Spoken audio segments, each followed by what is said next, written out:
세계 6위의 군사력. 경제력은 이미 세계 10위권. 군사도, 경제도 그 나라는 더 이상 작지 않습니다. 철판 하나, 나사 하나까지 스스로 깎아냈고 작은 공방에서 만든 만년필 하나가 백악관의 판을 뒤흔들었죠. 한 자루의 미사일은 태평양 전체를 멈춰 세웠습니다. 인구는 고작 5천만. 하지만 강대국들의 역사로도 도저히 설명할 수 없는 단 하나의 예외. 기술을 삼키고 전통을 살리며 마침내 정신을 깎아낸 나라. 그 나라는 바로 대한민국입니다. 지금부터 그 놀라운 현장 속으로 들어가 보시죠. 미국에서 날아온 충격적인 이야기. 바로 시작합니다. 그리고 지금 어디에서 시청하고 계신지 댓글로 남겨주세요. 여러분의 이야기도 듣고 싶습니다. 그 전에 잠깐 1초 만에 누를 수 있는 좋아요 버튼을 꾹 눌러주시면 영상 제작에 큰 힘이 됩니다. 그럼 바로 사연 시작하겠습니다. 안녕하세요. CNN 선임국제특파원 레이븐 마크슨이라고 합니다. 저는 오랫동안 기자 생활을 하면서 베를린 장벽이 무너지는 역사적 순간부터 아시아 금융위기의 소용돌이, 그리고 미중 무역전쟁의 치열한 한복판까지 세계사가 새롭게 쓰여지는 모든 현장을 이 두 눈으로 직접 목격해왔습니다. 제가 기자로서 30년간 고집스럽게 지켜온 신념이 하나 있는데 바로 숫자를 믿는다는 것입니다. 이념이나 감상 혹은 눈에 보이지 않는 추상적인 가치들보다는 국내 총생산과 군비 지출, 무역 의존도와 같은 차갑고 냉정한 데이터야말로 결국 한 국가의 운명을 좌우한다고 확신해왔습니다. 백악관의 고위 관료들과 의회를 좌지우지하는 실력자들 역시 바로 그런 숫자들로 이 세상을 움직이고 있으니까요. 3개월 전, 저는 편집국장으로부터 특별한 지시를 받았습니다. 동아시아로 떠나 미국과 중국이라는 두 거대한 제국이 벌이는 숨막히는 패권 경쟁의 실체를 파헤치고 앞으로 펼쳐질 미래의 판도를 정확하게 예측해오라는 임무였습니다. 저는 제 경력의 모든 것을 걸고 이 중대한 취재에 온 몸과 마음을 던져 넣었죠. 첫 번째 목적지는 베이징이었어요. 그곳에서 저는 거대한 붉은 용이 내뿜는 숨막히는 야망과 정면으로 마주해야만 했습니다. 하늘을 찌를 듯 끝없이 솟아오르는 마천루들과 상상을 초월하는 첨단 기술, 그리고 14억 인구라는 거대한 내수시장이 만들어내는 흡인력은 분명히 위협적이었습니다. 하지만 베이징에서 머물며 제가 목격한 것은 화려한 겉모습뿐만이 아니었죠. 중국 공산당의 고위 간부들과 국무원 관리들을 만나면서 느낀 그들의 치밀한 계산과 자신감도 인상적이었지만 정작 제가 더 깊이 주목하게 된 것은 중국 사회의 이면에 감춰진 어두운 모습들이었습니다. 취재 과정에서 저는 중국 정부의 철저한 정보 통제와 외국 기자들에 대한 강한 제약을 직접 체험해야 했고, 제가 방문하고자 했던 여러 지역들과 만나고 싶었던 인사들 대부분이 당국의 사전 허가 없이는 접근조차 불가능했습니다. 더욱 충격적이었던 것은 베이징과 상하이 같은 1급 도시들과 그 밖의 지역들 사이에 존재하는 상상을 초월하는 빈부격차였습니다. 관광객들에게 보여주기 위해 화려하게 꾸며놓은 시내 중심가를 벗어나 조금만 외곽으로 나가면 아직도 상수도조차 제대로 공급되지 않는 낙후된 지역들을 어렵지 않게 발견할 수 있었습니다. 14억 명이라는 엄청난 인구 중 상당수가 여전히 하루 20달러 미만의 소득으로 생활하고 있다는 현실은 그들이 자랑하는 화려한 경제성장 뒤에 숨겨진 씁쓸한 진실이었습니다. 공기질 문제도 여전히 심각했습니다. 몇 년 전에 비해서는 분명히 많이 개선되었다고는 하지만 아직도 베이징 시내에서 파란 하늘을 보는 것은 쉬운 일이 아니었습니다. 미세먼지, 농도가 세계보건기구 권장 기준치의 서너 배를 웃도는 날들이 여전히 빈번했고, 마스크 없이는 외출하기 어려운 상황이 계속되고 있었어요. 무엇보다도 저를 당황스럽게 만든 것은 공공장소에서의 시민의식 수준이었는데, 관광객들이 주로 찾는 천안문 광장이나 자금성 같은 곳들은 깨끗하게 관리되고 있었지만 일반 중국인들만 이용하는 지하철역이나 재래시장 같은 곳에서는 무질서하고 시끄러운 모습들을 자주 목격할 수 있었습니다. 줄서기나 교통, 질서 같은 기본적인 공중 도덕조차 제대로 지켜지지 않는 경우가 많았고, 이런 모습들은 중국이 진정한 선진국으로 발돋움하기 위해서는 아직도 갈 길이 멀다는 것을 보여주는 단면들이었죠. 이런 경험들을 통해 저는 중국이라는 나라가 가진 이중적이고 모순적인 모습을 생생하게 확인할 수 있었고, 겉으로는 화려하고 강력해 보이지만 그 내면을 들여다보면 아직도 해결해야 할 구조적 문제들이 산적해 있었던 것입니다. 이런 베이징에서의 경험은 자연스럽게 제가 다음 목적지인 아시아의 다른 나라들에 대해서도 크게 기대하지 않게 만들었습니다. 그리고 열흘 전, 저는 다음 목적지인 한국에 발을 내딛었고 인천행 비행기에 오르기 전 제가 본사 편집국에 보냈던 중간 보고서의 내용은 지극히 간단하고 명료했습니다. 한국은 분명히 미국에게 유용한 동맹국이지만 결코 절대적이고 핵심적인 존재는 아니라는 것이었습니다. 미국이 구상하고 있는 거대한 아시아 전략이라는 큰 그림에서 한국은 중요한 퍼즐 조각이기는 하지만 만약 그 조각이 어떤 이유로든 부서지거나 사라지더라도 언제든지 일본이나 다른 동남아시아 국가들로 충분히 대체가 가능한 그런 정도의 존재라고 평가했던 것입니다. 물론 반도체 기술력이나 K-팝으로 대표되는 문화적 영향력은 분명히 인상적이었지만 그것들이 미국과 중국 사이에서 벌어지고 있는 거대한 패권, 다툼의 흐름을 근본적으로 바꿀 수 있는 결정적 변수가 될 수는 없다고 냉정하게 판단했던 것입니다. 저는 한국을 미국의 국익을 위한 여러 선택지 중 하나로 오직 차가운 숫자와 데이터로만 평가하고 있었습니다. 그러던 중 서울에 머물고 있는 동안 워싱턴으로부터 한미 정상회담 개최 소식이 전해졌어요. 트럼프 대통령과의 회담은 어느 나라든 그리고 언제든 예측할 수 없는 위험한 무대였습니다. 특히 트럼프 대통령은 전 세계 모든 정상들을 상대로 보이지 않는 심리적 압박을 가하며 협상 테이블을 자신의 뜻대로 흔들어 놓는 타고난 협상의 달인이었으니까요. 제가 지금까지 목격해온 트럼프 대통령의 외교 무대는 언제나 상대방을 완전히 굴복시키고 길들이는 잔혹한 권력 게임의 연속이었습니다. 우크라이나의 젤렌스키 대통령과의 회담에서는 돈 이야기를 노골적으로 꺼내며 현실을 보라고 비아냥거렸고 나토 회의장에서는 독일과 프랑스 정상들을 향해 왜 방위비를 제대로 내지 않느냐며 마치 상관이 부하 직원을 꾸짖듯 거칠게 몰아붙였었죠. 또한 스위스 총리는 아예 약속 자체를 무기한으로 연기한 적이 있었고 심지어는 도둑질이라는 충격적인 단어까지 서슴지 않고 사용했습니다.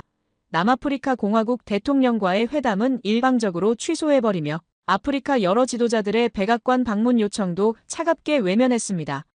그래서 저는 이번 회담이야말로 제가 지난 몇 달간 세워둔 분석과 예측을 현실에서 직접 검증해볼 완벽한 기회라고 생각했습니다. 한국에게 관세 폭탄이라는 거대한 경제적 압박과 방위비, 대폭 증액 요구라는 무서운 파도가 몰려오는 상황에서 과연 한국이라는 작은 배가 얼마나 오래 버틸 수 있을지를 지켜보는 것은 저널리스트로서 매우 흥미로운 관전 포인트였습니다. 제 노트북은 이미 워싱턴의 냉혹한 힘의 논리와 숫자가 가진 무자비한 위력을 생생하게 증명할 기사 문장들로 가득 채워질 준비를 마친 상태였어요. 저는 당연히 트럼프 대통령이 지난 몇 년간 다른 동맹국 정상들을 다뤄왔던 것과 똑같은 방식으로 그 특유의 거칠고 예측 불가능한 협상술로 한국 대통령을 강하게 몰아붙일 것이라고 예상하고 있었습니다. 회담 당일 저는 서울 시내 한 호텔 객실에서 텔레비전 앞에 바짝 다가앉아 워싱턴에서 펼쳐지는 역사적 장면을 숨조차 제대로 쉬지 못한 채 지켜보고 있었습니다. 그런데 제 눈에 들어온 첫 번째 장면부터 무언가 심상치 않게 돌아가고 있었는데 백악관 남쪽 현관 앞으로 트럼프 대통령이 직접 걸어나와 기다리고 서 있는 모습이 화면에 잡혔던 것입니다. 이것은 정말로 극히 이례적인 일이었어요. 워싱턴의 복잡하고 까다로운 의전 규칙들을 완전히 무시하는 파격적인 행동이었거든요. 보통 외국 정상들은 백악관 현관에서 기다리고 있는 의전팀과 악수를 나눈 후 집무실로 들어가는 것이 일반적인 절차였는데 트럼프 대통령이 스스로 나와서 기다리는 경우는 거의 없었습니다. 잠시 후 한국 대통령이 탄 차량이 백악관 앞마당에 도착했고 차문이 열리는 바로 그 순간 트럼프 대통령은 마치 오랜 친구를 기다렸다는 듯이 성큼성큼 다가가 먼저 손을 내밀었습니다. 그것은 그저 형식적이고 의례적인 악수가 결코 아니었고 상대방의 어깨를 마치 절친한 동료처럼 부드럽게 감싸 안는 그 자연스러운 손길에는 분명히 계산되지 않은 진심 어린 따뜻함과 깊은 존중의 마음이 고스란히 배어 있었습니다. 저는 그 장면을 보면서 트럼프 대통령의 평소 악수 스타일을 떠올리지 않을 수 없었습니다. 그는 보통 상대방의 손을 강하게 잡아당기거나 세게 움켜쥐면서 자신의 우위를 과시하곤 했었는데 심지어 몇몇 정상들이 그 압박에 몸이 휘청거리는 모습이 카메라에 그대로 포착되기도 했었죠. 하지만 이번에는 전혀 달랐습니다. 트럼프 대통령은 그런 강압적이고 위압적인 제스처를 전혀 보이지 않았고 오히려 자연스럽고 따뜻한 환영의 모습을 보여주었습니다. 그리고 곧이어 회담장 안쪽에서 터져나온 시원하고 즐거운 웃음소리는 제가 그동안 품고 있던 모든 예상과 분석을 한 방에 완전히 박살내버렸어요. 그 웃음소리는 제가 긴 세월 동안 현장에서 쌓아올린 모든 데이터와 값진 경험들, 그리고 냉철한 이성으로 차곡차곡 세워둔 분석의 거대한 탑이 순식간에 무너져 내리는 소리처럼 들렸습니다. 힘의 절대적 우위에 서 있는 자는 결코 상대방에게 먼저 웃음을 보여주지 않는다는 것이 제가 워싱턴에서 배우고 익힌 가장 기본적인 권력의 제일 법칙이었으니까요. 그날 저녁, 저는 외교부 내부의 신뢰할 만한 정보원을 통해서 더욱 놀라운 소식을 접하게 되었습니다. 트럼프 대통령이 한국 대통령에게 자필로 직접 써서 건넨 메시지가 있었다는 것인데 그 내용은 당신은 정말로 스마트한 지도자, 위대한 지도자라는 도저히 믿기 어려운 찬사의 글이었습니다. 항상 자신을 스마트하다고 말하고 다니는 트럼프 대통령이 한국 대통령에게 스마트한 지도자, 그는 스마트하다라고 말하는 것은 자기와 말이 통한다라고 받아들이며 우호적인 관계를 뜻하는 것이었거든요. 이것은 단순한 외교적 립서비스나 의례적인 수사가 아니었습니다. 트럼프 대통령의 변덕스럽고 예측 불가능한 성격을 누구보다 잘 아는 사람이라면 분명히 알 수 있었죠. 그 메시지 한 줄 한 줄에는 진심이 담겨 있었다는 것을요. 제 머릿속은 순간 하얗게 비어버렸습니다. 하지만 혼란스러운 상황은 거기서 끝나지 않았는데 다음 날 베이징으로부터 날아온 긴급 외교 전문 하나가 워싱턴 정가 전체를 크게 뒤흔들어 놓았습니다. 시진핑 국가주석이 한미 정상회담의 결과에 대해 이례적으로 강한 분노를 표출하며 이미 예정되어 있던 한국 고위급 특사단과의 중요한 면담을 일방적으로 거부해버렸다는 충격적인 소식이었죠. 거대한 중화인민공화국이라는 나라가 제가 그저 미국의 부속품이나 하위, 파트너 정도로 여겨왔던 한국의 작은 행보 하나하나에 대해서 이렇게까지 감정적이고 격렬하게 반응하는 이유가 대체 무엇일까요?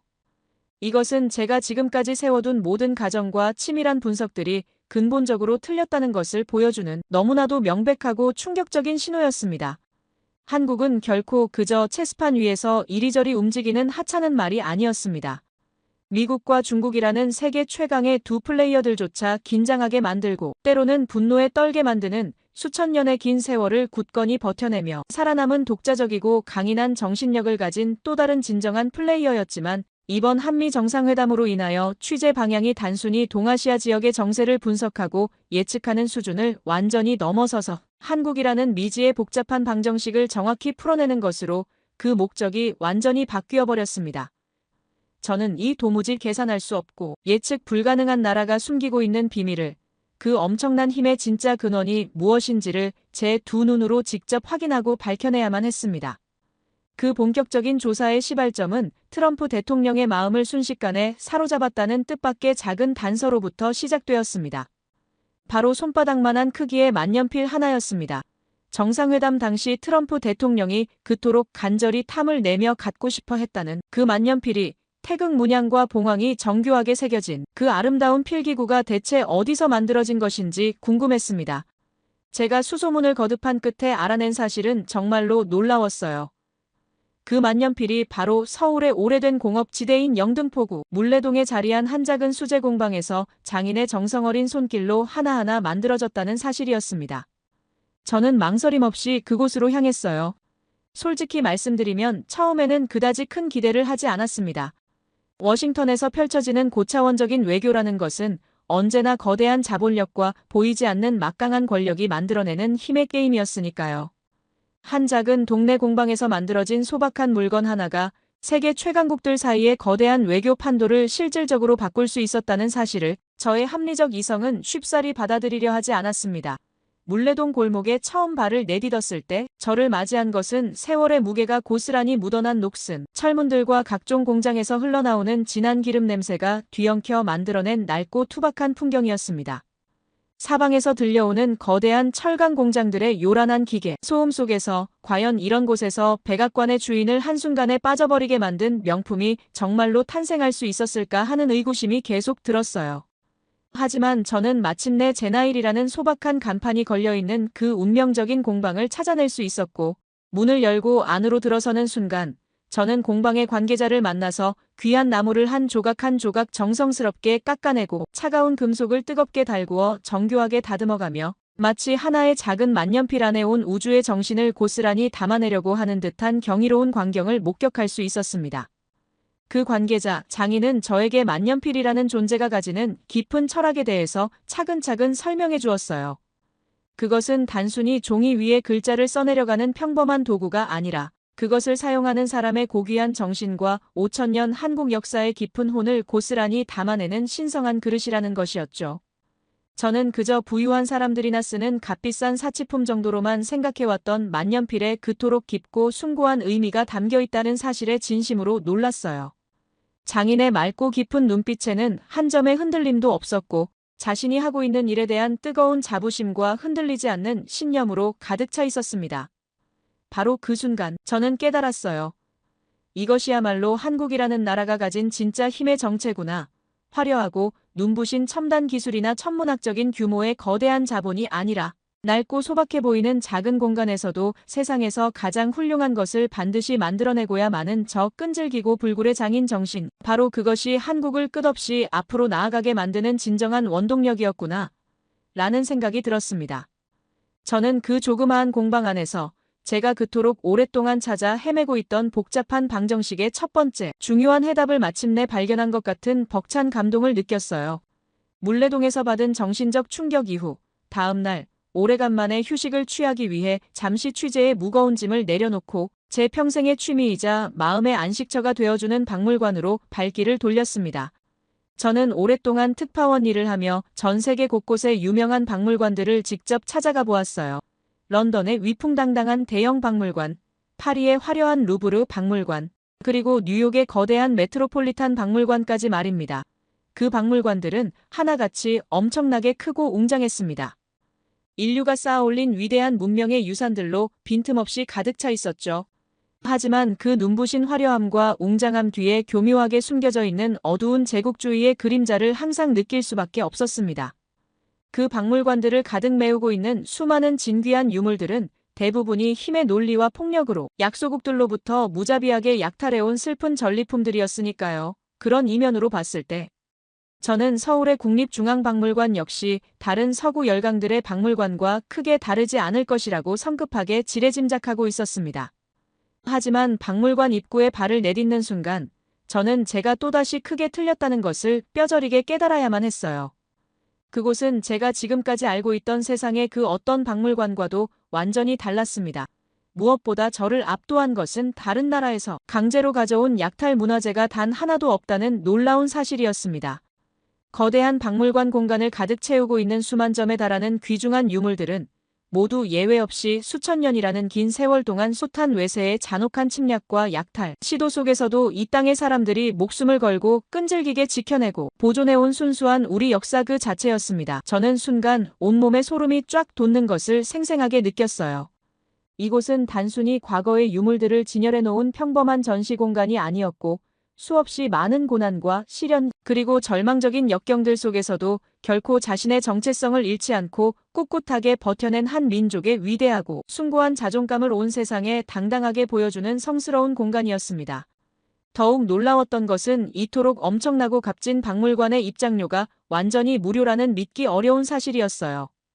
한 나라의 깊은 역사와 고귀한 정신이 고스란히 담겨있는 이 위대한 문화공간을 경제적 능력이 있고 없음을 전혀 따지지 않고 모든 국민들에게 똑같이 활짝 열어 보여주겠다는 그 놀랍도록 깊고 아름다운 뜻 앞에서 저는 완전히 할 말을 잃어버렸습니다. 이것이야말로 진정한 문화, 강국만이 보여줄 수 있는 당당하고 의연한 자신감이 아니고 무엇일까요?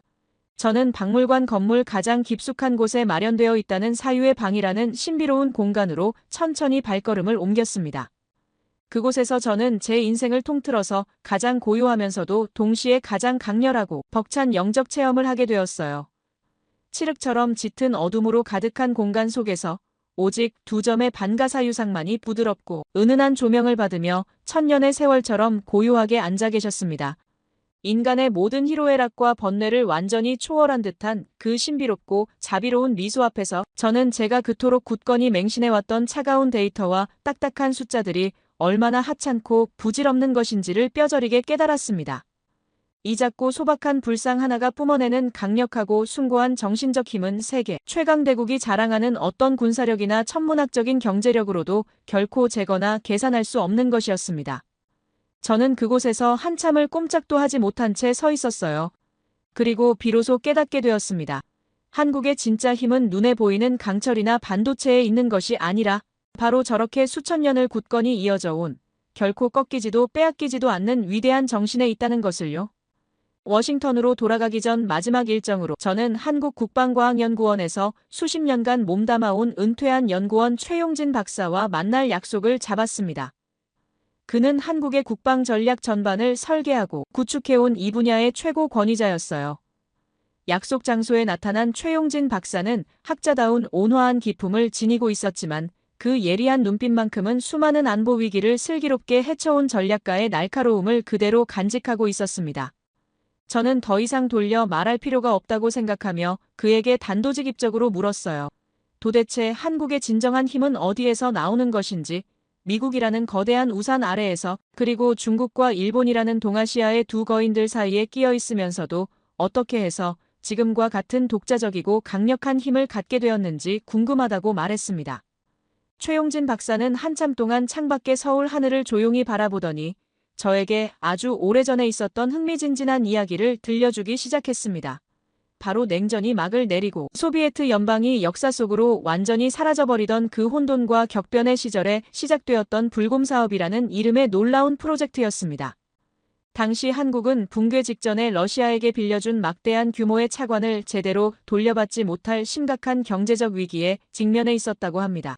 저의 기존 분석 논리대로라면 약소국들은 이런 절망적인 상황에서 강대국들에게 이리저리 끌려다니거나 아니면 천문학적인 경제적 손실을 그대로 감수하는 것이 피할 수 없는 당연한 수순이었죠. 하지만 한국이 내린 선택은 전혀 달랐습니다. 당장 눈앞에 현금을 받는 대신 러시아가 그동안 자랑해 오던 최첨단 군사 무기 기술들을 현물로 받아내겠다는 그 누구도 상상조차 하지 못했던 전혀 새로운 길을 과감하게 선택했던 것입니다.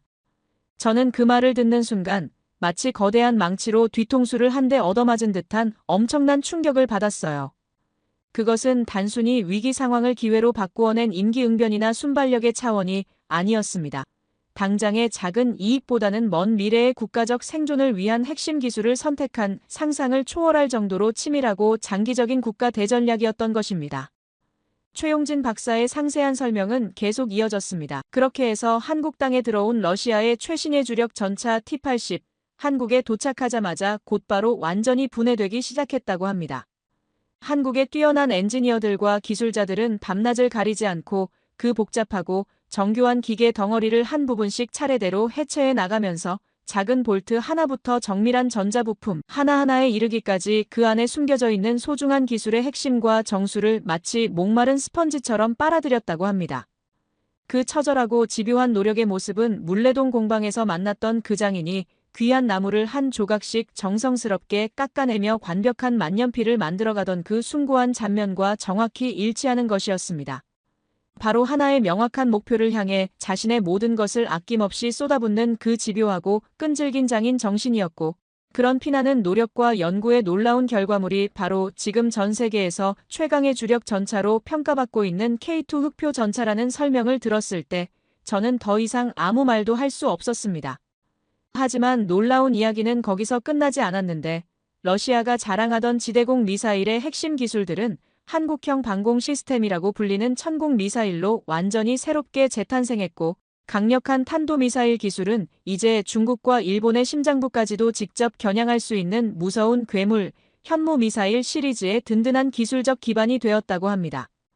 과거의 적성국이었던 러시아로부터 얻어낸 소중한 기술들을 완전히 흡수하고 소화해서 이제는 그 어떤 잠재적 위협 세력에도 당당하게 맞설 수 있는 강력한 방패와 예리한 창을 스스로의 힘으로 만들어낸 것입니다.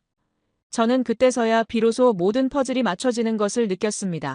박물관에서 보았던 수천 년에 걸친 끊임없는 외침과 시련 속에서도 굴복하지 않고 자신만의 정체성을 꿋꿋하게 지켜냈던 그 불굴의 정신력과 물레동 공방에서 직접 목격했던 작은 나무 조각으로도 전 세계를 감동시킬 수 있는 작품을 만들어내는 그 놀라운 장인 정신, 그리고 지금 제 눈앞에 앉아 계신 최용진 박사가 설명해주고 있는 절체절명의 위기 상황에서도 훨씬 더 먼 미래를 내다보며 내린 그 현명하고 대담한 전략적 선택까지, 이 모든 것들이 결국 하나의 큰 줄기로 단단히 연결되어 있었다는 것을 말입니다. 한국이라는 나라가 가진 진정한 힘의 근원은 바로 그 절대 꺾이지 않는 불굴의 정신이었습니다. 그 위대한 정신이 필요에 따라서는 날카로운 총검이 되고 강력한 미사일이 되고 견고한 전차가 되어서 조국과 민족을 든든히 지키고 있었던 것입니다. 저는 자리에서 일어나려는 최용진 박사에게 마지막으로 하나만 더 묻고 싶다며 질문을 던졌어요. 대체 어떻게 해서 그런 놀라운 일이 가능했던 것인지, 그 비결이 궁금하다고 말입니다. 최용진 박사는 저를 조용히 바라보시더니 아주 나지막하고 차분한 목소리로, 하지만 그 어떤 것보다도 단호하고 확신에 찬 어조로 대답하셨습니다. 우리는 지금까지 단 한 번도 다른 나라의 힘에 의존해서 평화를 구걸하거나 애원해 본 적이 없기 때문이라고 하셨습니다. 긴 취재를 끝내고 워싱턴으로 돌아오는 내내 자료를 정리하면서 저는 한시도 제대로 잠을 이룰 수 없었습니다. 제 머릿속에서는 지난 3개월이 넘는 시간 동안 중국과 한국에서 직접 보고 경험하고 느꼈던 모든 것들이 거대하고 무서운 폭풍처럼 쉴 새 없이 휘몰아치고 있었습니다. 비행기 작은 창문 밖으로 보이는 워싱턴의 반짝이는 익숙한 불빛들이 그날따라서는 왠지 모르게 낯설고 차갑게만 느껴졌습니다. 제가 그토록 절대적으로 신봉해왔던 이성과 합리성, 그리고 데이터와 힘의 논리가 모든 것을 지배한다고 여겨왔던 저 화려한 도시가 어쩌면 이 세상에서 가장 중요하고 소중한 진실들을 놓치고 있는 것은 아닐까 하는 깊은 의구심이 계속해서 머릿속을 맴돌았어요.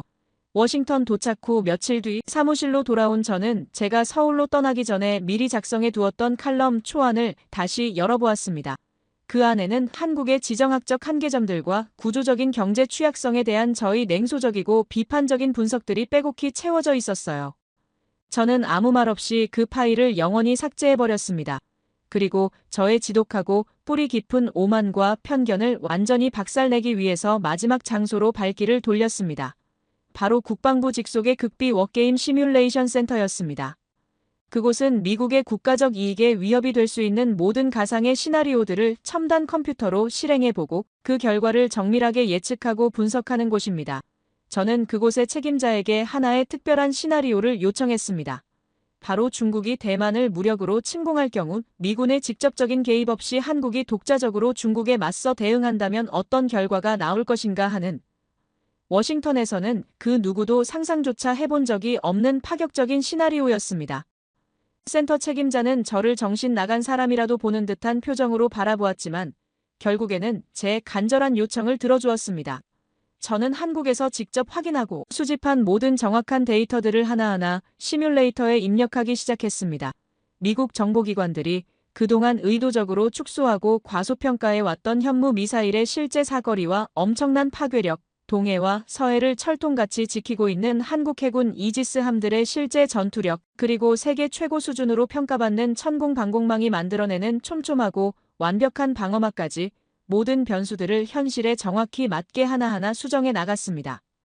시뮬레이션이 본격적으로 시작되자 컴퓨터 모니터에는 정말로 믿을 수 없는 놀라운 광경이 생생하게 펼쳐졌는데, 중국 동부 해안선을 향해서 수백 발의 현무 미사일들이 무서운 화염을 뿜으며 일제히 날아갔고, 단 몇 분이 지나지 않아서 칭다오와 상하이에 있는 중국군의 핵심 군사기지들이 지도상에서 완전히 자취를 감추어 버렸습니다.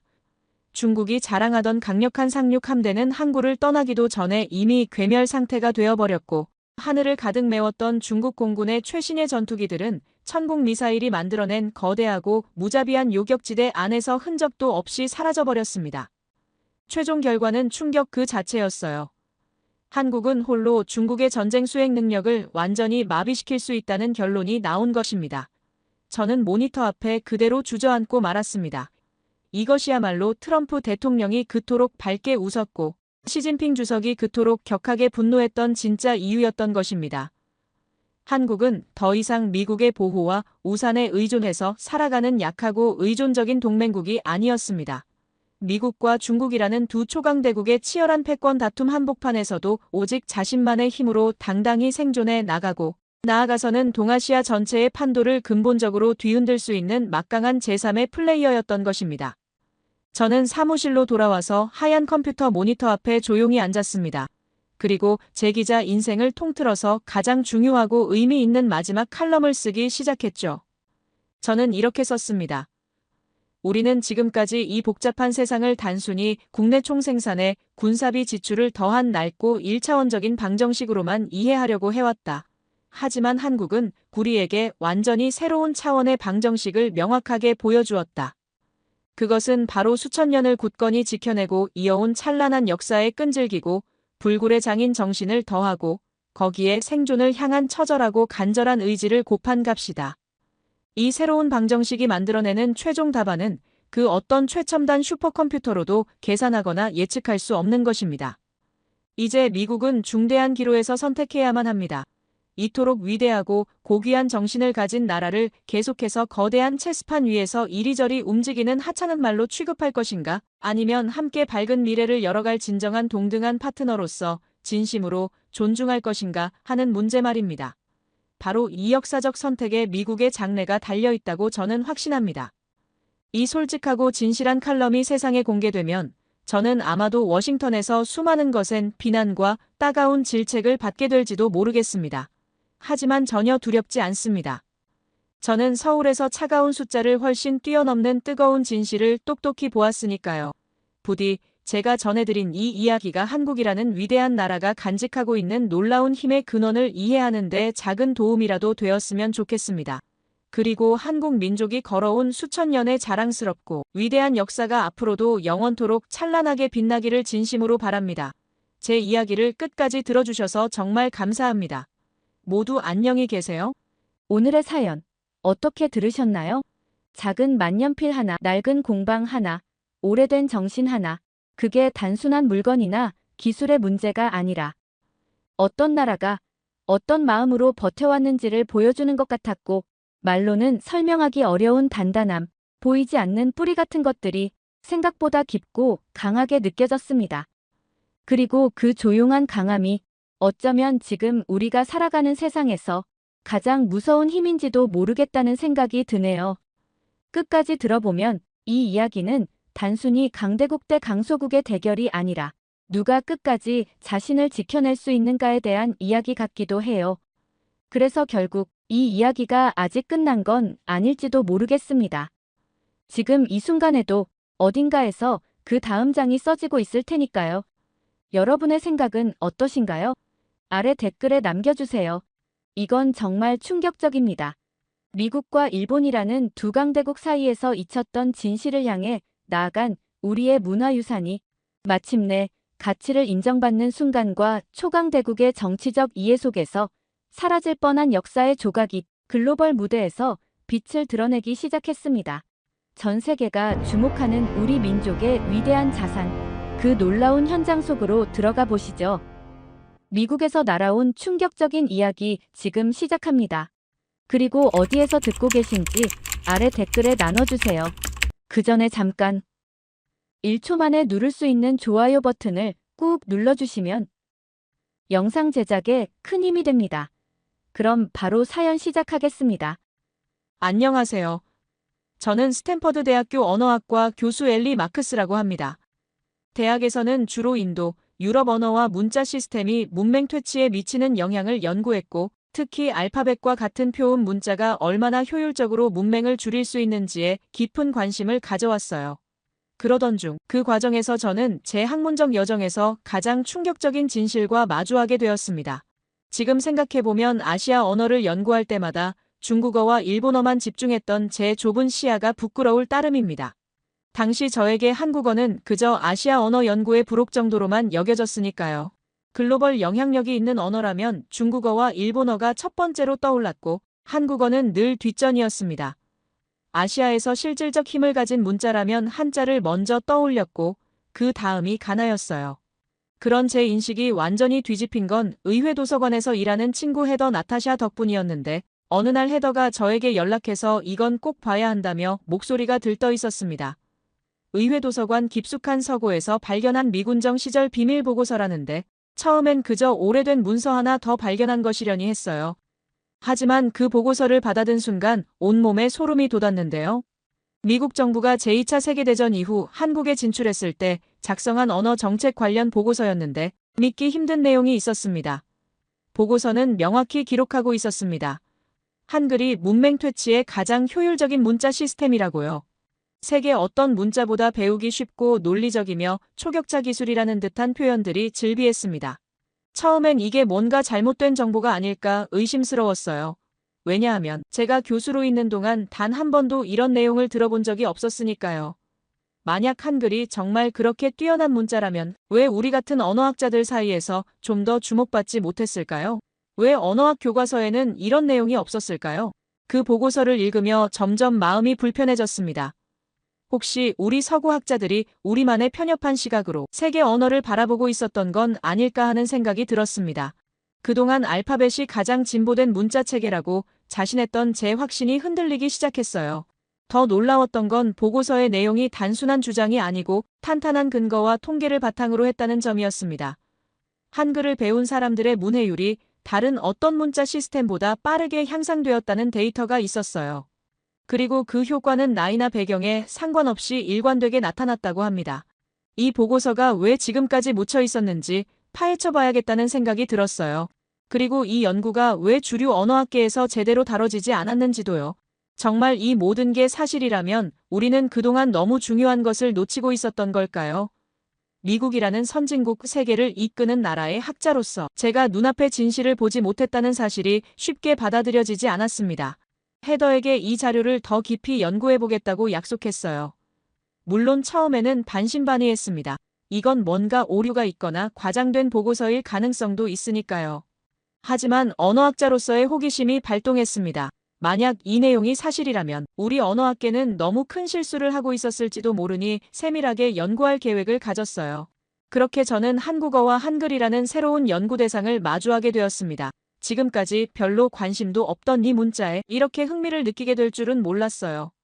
어쩌면 우리가 당연하게 여겨온 많은 것들이 사실은 우리가 세계를 바라보는 좁은 시각 때문에 잘못 판단된 것일 수도 있겠다는 생각이 들었습니다. 이제부터는 열린 마음으로 이 보고서의 진실을 확인해 봐야겠다는 다짐을 했어요. 학문적 양심을 가진 연구자로서 그리고 세계 최고 대학의 교수로서 말이죠. 지난 몇 년간 제가 진행해온 문자 시스템과 문맹 퇴치 상관관계 연구는 사실 제 학문적 정체성이었어요. 저는 늘 알파벳과 같은 라틴 문자가 세계에서 가장 효율적인 문해력 시스템이라고 확신했지만 그 미군정 보고서를 발견한 후부터 저는 밤낮으로 그 내용을 검증하기 위해 자료를 찾아보기 시작했습니다. 가장 먼저 한글, 영어로는 행굴이라고 표기되는 이 문자에 관한 기본적인 정보부터 찾아봤습니다. 재밌게도 이 단어의 영문 표기법에도 역사가 있더군요. 한국 정부의 공식 표기법에 따르면 HANGUL의 알파벳 E가 안 들어가는 게 맞지만 영어권에서는 오래전부터 행굴 알파벳 E가 없이 표기해서 널리 쓰이고 있었습니다. 마치 한국의 대기업 이름 삼성이나 현대처럼 학문적 정확성보다 익숙함과 인지도가 우선시된 경우처럼 말이죠.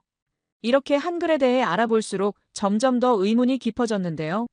정말 이렇게 뛰어난 문자 체계가 있었는데 왜 언어학계에서 제대로 연구되지 않았을지 제 의문을 풀기 위해 가장 먼저 찾아간 사람은 은퇴한 교육부 국장 에이단 번스였습니다.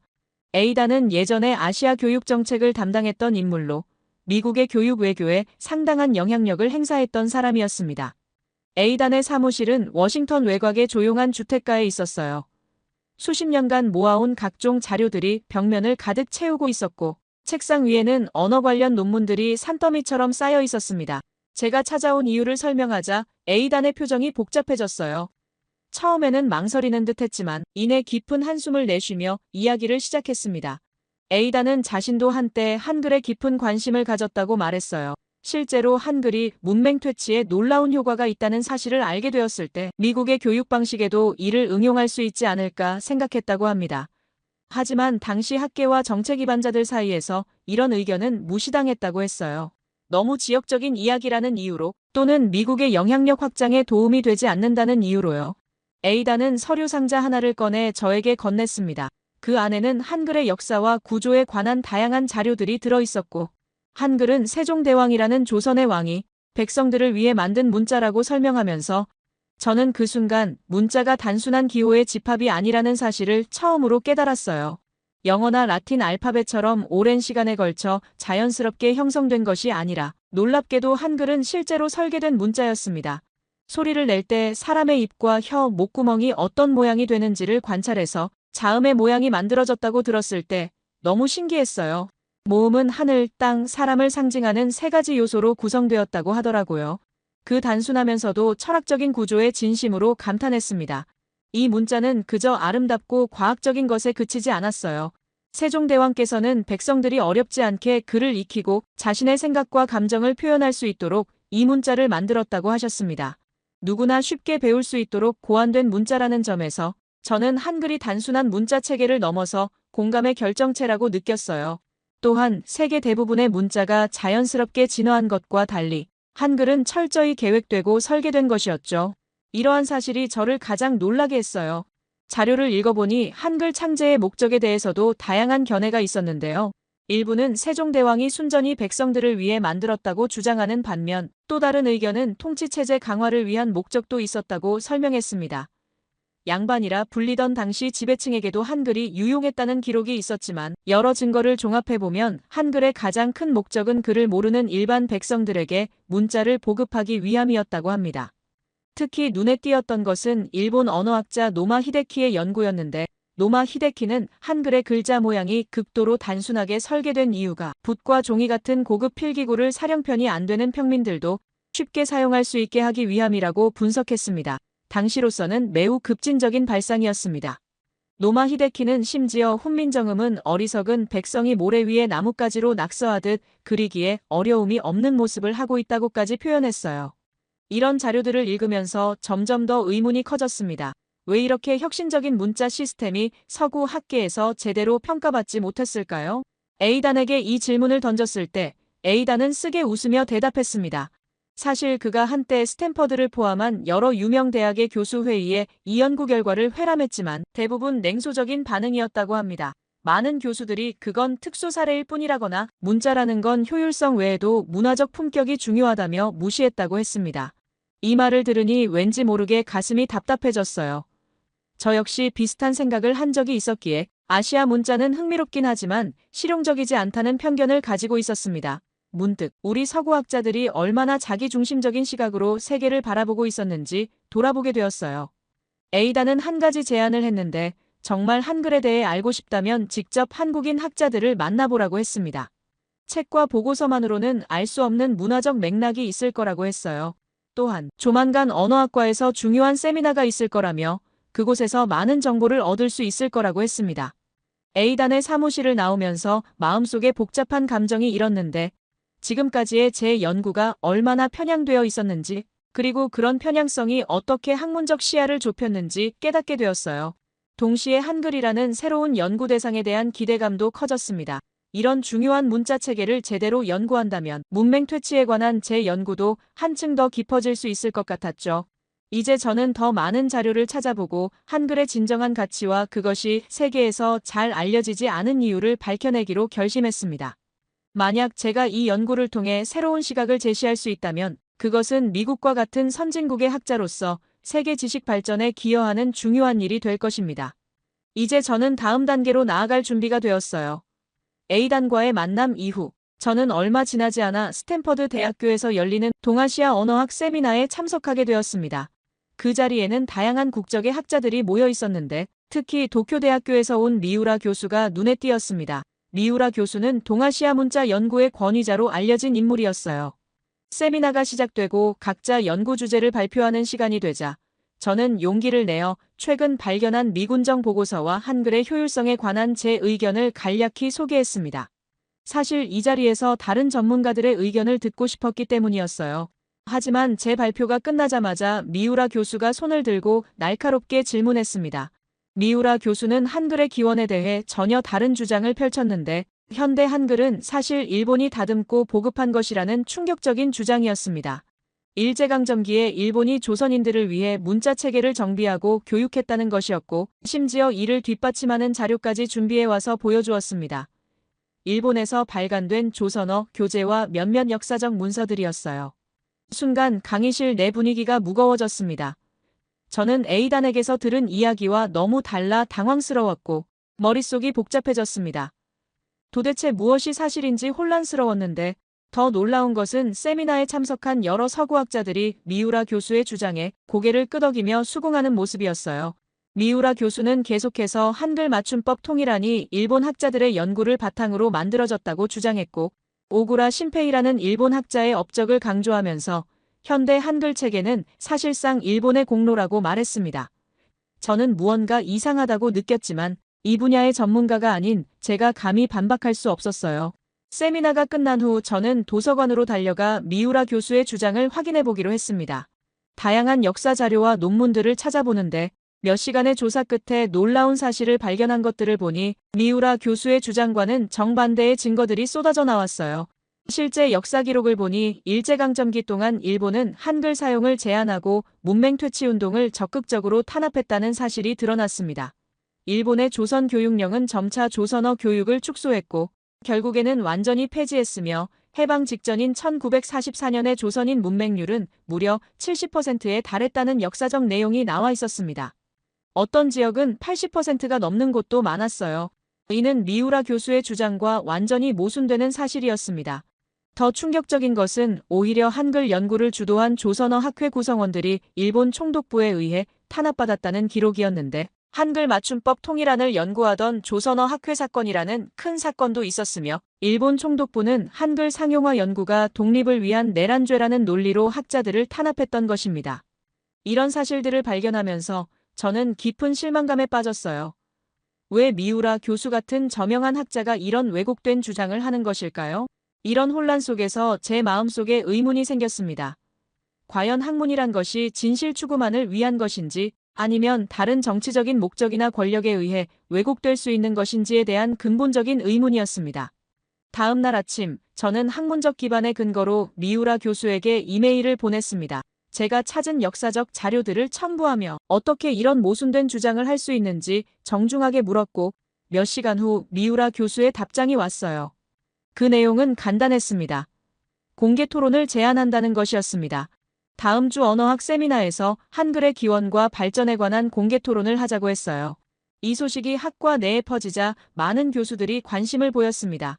하지만 왠지 모르게 미우라 교수 쪽에 힘이 실리는 분위기였습니다. 중국계 학자들 대부분이 미우라 교수의 편을 들었고 심지어 미국 학자들 중에서도 그의 주장에 동조하는 사람들이 많았죠. 저는 점점 고립되는 느낌이 들었습니다. 그때 문득 이 모든 상황이 단순한 학문적 논쟁을 넘어선 무언가가 있다는 생각이 들었어요. 혹시 이것이 학문적 진실보다 정치적 이해관계가 우선시되는 상황인 것은 아닌지. 중국과 일본은 아시아에서 강대국으로서의 입지를 다지고 있었고 미국 역시 이들과의 관계를 중시하고 있었습니다. 반면 한국은 상대적으로 관심받기였습니다. 하지만 동시에 이런 상황 속에서도 진실을 밝히는 것이 제 책임이라는 생각이 들었어요. 그래서 저는 공개 토론을 위한 본격적으로 준비를 시작했습니다. 미우라 교수의 주장을 반박할 수 있는 더 많은 자료를 모으고 한글의 진정한 가치와 역사를 밝힐 수 있는 증거들을 수집했습니다. 이 과정에서 저는 한글에 대해 더 깊이 이해하게 되었고 동시에 학문에 대한 제 자세도 돌아보게 되었습니다. 과연 내가 진정으로 진리를 추구하는 학자였는지 아니면 서구 중심적 시각에 갇혀 있었는지에 대해 고민하게 되는 계기가 되었죠. 이런 혼란과 고민 속에서도 저는 한 가지 확신했습니다. 어떤 압력이 있더라도 진실은 밝혀져야 한다는 것입니다. 설령 그것이 제가 속한 학계의 주류 의견과 다르더라도 미국과 같은 강대국의 정치적 이해관계와 맞지 않더라도 말입니다. 이제 저는 공개 토론을 통해 한글의 진정한 가치를 알리기 위한 준비를 하고 있었어요. 그리고 이 과정에서 저는 또 다른 중요한 만남을 갖게 되었죠. 미우라 교수와의 논쟁으로 마음이 혼란스러울 때 A단이 한 사람을 소개해 주었는데요. 바로 스탠퍼드 언어학부의 한국계 미국인 조교수 제니퍼 리였습니다. A단은 제니퍼가 한글에 관한 놀라운 통찰력을 가진 학자라며 이번 연구에 큰 도움이 될 거라고 했어요. 제니퍼는 빛나는 명석함과 따스한 미소를 지닌 젊은 학자였습니다. 처음 만났을 때부터 이상하게 편안한 느낌이 들었어요. 제니퍼 리의 연구실은 책과 논문으로 가득했지만 어딘가 아늑했습니다. 벽에는 한글로 쓰인 시와 그림이 걸려 있었고 책상 위에는 작은 화분이 놓여 있었죠. 제 상황을 설명하자 제니퍼는 진지하게 들어주었어요. 그러고는 의외의 질문을 했습니다. 과연 한글이 단순한 문자 체계라고 생각하느냐는 것이었습니다. 이 질문에 저는 잠시 생각에 빠졌어요. 지금까지 저는 문자를 오직 정보 전달의 도구로만 생각했습니다. 효율성과 논리성이 좋은 문자의 핵심이라고 믿었던 것이죠. 하지만 제니퍼 리는 제게 다른 시각을 보여주었습니다. 한글은 단순한 기호의 나열이 아니라 한국인의 삶과 정서가 담긴 그릇이라고 했습니다. 제니퍼 리는 특별했어요. 서양인인 제가 이해하기 쉽도록 한국어와 한글의 특성을 명쾌하게 설명해 주었는데 한국어의 일상적인 표현들을 예로 들면서 영어와 비교해 그 차이점을 알려주며 말했어요. 괜찮아요라는 말 한마디에도 위로와 공감이 담겨 있다고 했습니다. 조심히 들어가세요라는 인사말은 단순한 작별 인사가 아니라 상대방의 안전을 진심으로 바라는 마음이 담겨 있다고 했고, 이런 표현들은 영어로 번역하면 그 깊은 뜻이 사라진다고 했습니다. 특히 인상적이었던 건 한국어의 존댓말과 반말 체계에 대한 설명이었는데, 제니퍼 리는 외국인인 제가 이해하기 쉽도록 영어와 비교하며 설명해 주었어요. 영어에서는 거의 모든 사람에게 you라고 하지만 한국어에서는 상대방과의 관계, 나이, 사회적 위치에 따라 말투가 달라진다고 말했고, 이는 단순한 언어 규칙이 아니라 사회적 관계망과 상호 존중의 문화를 반영한다고 했습니다. 이런 설명 방식이 외국인인 제게 훨씬 와닿았어요. 제니퍼 리는 자신의 가족 이야기도 들려주었는데 한국 전쟁을 겪은 할머니가 어떻게 가난과 어려움 속에서도 가족을 지켜왔는지, 그 과정에서 밥이라는 단어가 단순한 음식이 아닌 생존과 사랑의 상징이 되었는지 말해주었습니다. 또한 미국 대기업에서 일하는 삼촌이 한국식 조직 문화, 즉 정과 팀워크로 어떻게 직장 동료들의 신뢰를 얻게 되었는지도 이야기해 주었어요. 이런 개인적인 이야기들이 제게는 교과서 설명보다 훨씬 생생하게 다가왔습니다. 이어서 그녀는 한국어에게서 정의라는 독특한 개념이 있다고 했습니다.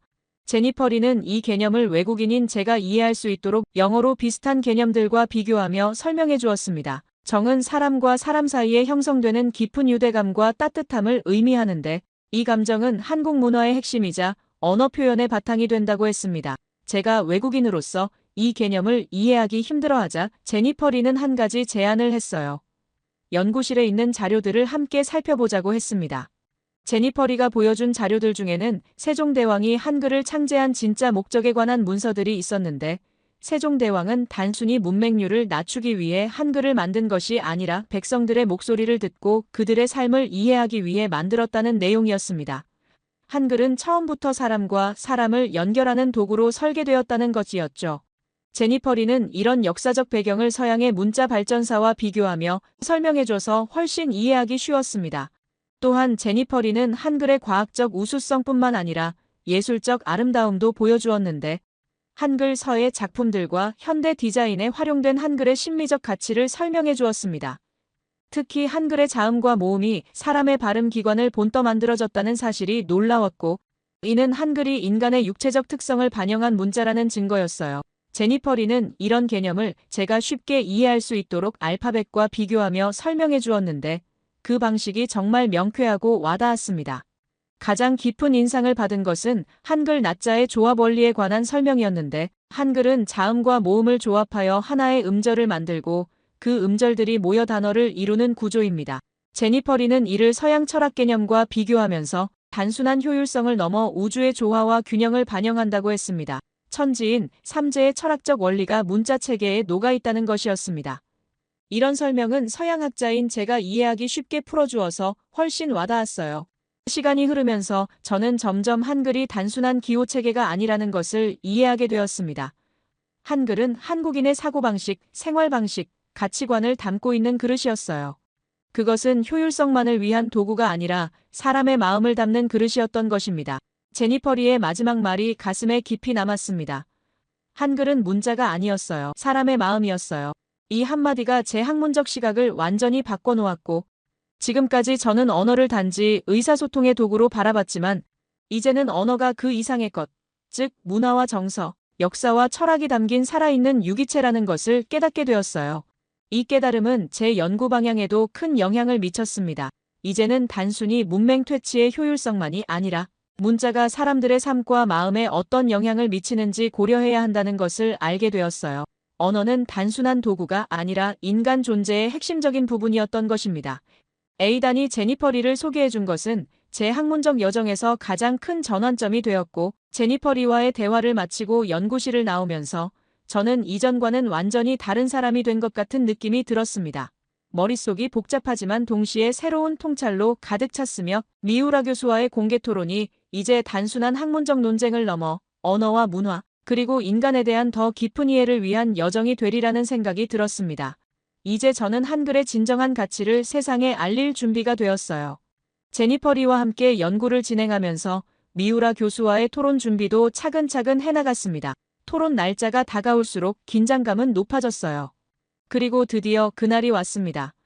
스탠퍼드 대학교 메인 강당에는 많은 학자들과 학생들이 모여 있었어요. 아시아 문화에 관심 있는 사람들뿐만 아니라 언론인들도 자리했습니다. 토론이 시작되고 미우라 교수가 먼저 발언권을 얻었어요. 미우라 교수는 여전히 한글의 일본 기원서를 주장하며 현대 한글은 일제강점기에 일본 학자들에 의해 정립되었다고 강조했습니다. 또한 훈민정음은 세종이 만든 것이고 한글은 주시경 등 한글학자가 정립한 것이므로 서로 다르다는 새로운 주장을 펼쳤어요. 드디어 제 차례가 되었어요. 저는 깊게 숨을 들이마시고 준비한 자료들을 펼쳤습니다. 먼저 용어부터 명확히 정리했어요. 한글은 현대 한글 맞춤법에서 쓰이는 자모를 말하고 훈민정음은 옛 한글을 포함한 모든 한글 자모를 의미한다고 설명했습니다. 주시경을 위시한 한글학자가 정립한 것은 한글 자체가 아니라 띄어쓰기, 분철법, 아래아 폐지 등의 한국어 맞춤법이라는 사실을 강조했어요. 맞춤법이란 어떠한 언어를 문자로 옮기는 규칙임을 명확히 했습니다. 이는 어디까지나 언어에 맞춰 문자의 사용법을 정립한 것이기 때문에 이것만으로 한글이라는 문자 자체를 정립했다고 할 수 없다고 설명했어요.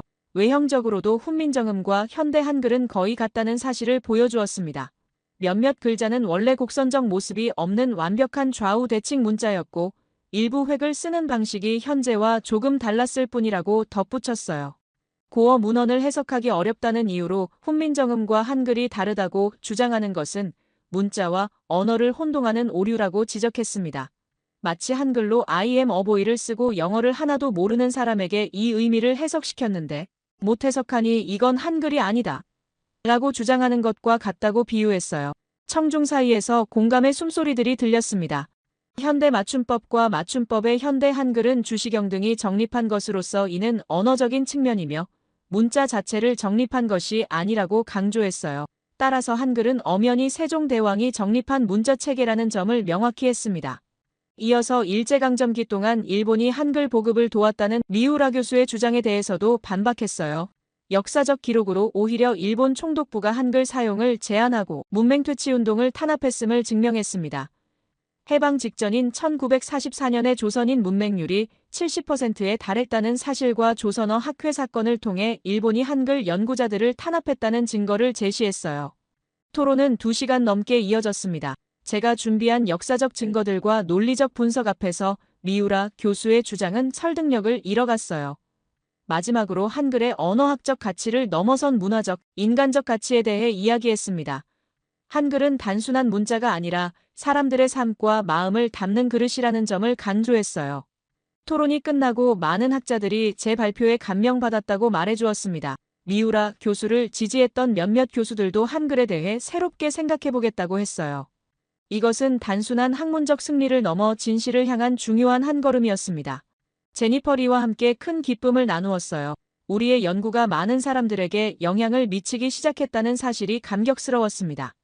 이 경험을 통해 저는 서구 중심적 시각에서 벗어나게 되었어요. 언어는 단지 정보 전달 도구가 아니라 문화와 정서, 사람의 마음을 담는 그릇이라는 깨달음이 더 강해졌습니다. 연구실로 돌아와 제니퍼 리와 함께 문화적 언어 교육 커리큘럼이라는 주제에 집중하기로 했어요.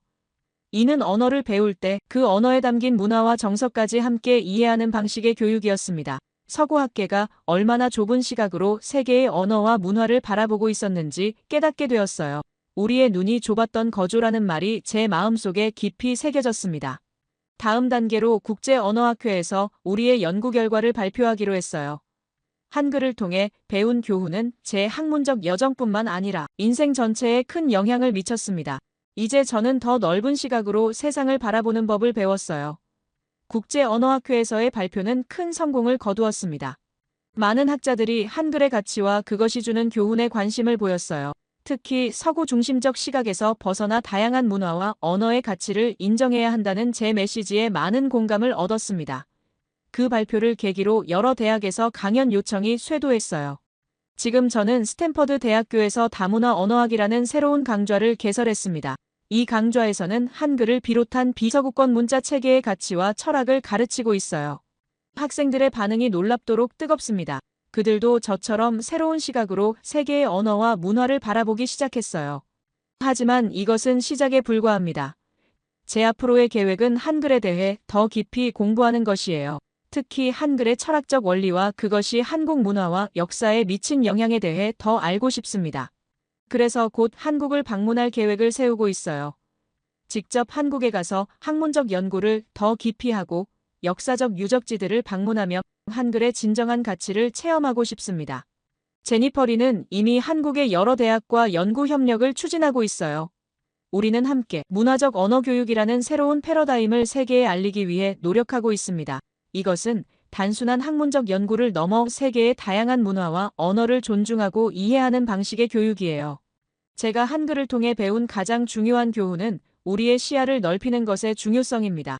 고정관념과 편견에서 벗어나 다양한 관점에서 세상을 바라볼 때 우리는 더 풍요로운 지식과 지혜를 얻을 수 있어요. 이것이 제가 한글에게서 받은 선물이고 앞으로도 계속해서 탐구하고 싶은 여정입니다. 한글의 아름다움과 그 가치가 더 많은 사람들에게 알려지기를 바라며 제 이야기를 끝까지 들어주셔서 감사합니다. 여러분 모두 안녕히 계세요. 오늘의 사연 어떻게 들으셨나요?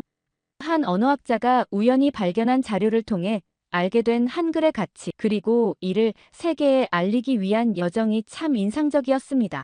사실 우리가 당연하게 여기는 것들이 세계적으로 얼마나 놀라운 것인지 모를 때가 많죠. 강대국들의 학문적 편견과 정치적 이해관계 속에서 가려질 뻔했던 진실이 다시 빛을 보게 된 과정이 감동적이었습니다. 특히 언어가 단순한 의사소통 도구가 아니라 문화와 정서, 역사와 철학이 담긴 그릇이라는 깨달음이 참 의미 있게 다가왔어요. 우리가 매일 쓰는 한글 속에 담긴 위대한 가치를 다시 한번 생각해 보게 되네요. 이 이야기는 끝이 아닌 시작일지도 모릅니다. 앞으로 더 많은 사람들이 한글의 가치를 인정하고 세계의 다양한 문화와 언어를 더 넓은 시각으로 바라보게 될지도 모르겠습니다. 여러분은 이 사연을 듣고 어떤 생각이 드셨나요? 혹시 여러분도 한글에 대해 새롭게 알게 된 점이 있으신가요? 여러분의 생각을 아래 댓글에 남겨주세요. 그리고 감동적인 사연을 주변 사람들과 공유하고 함께 이야기 나눠보세요. 마지막으로 1초밖에 걸리지 않는 구독과 좋아요, 알림 설정은 영상 제작에 큰 힘이 됩니다. 지금까지 감동을 담아 여러분께 진심을 전하는 감동담기였습니다. 오늘 하루도 행복한 하루 보내세요.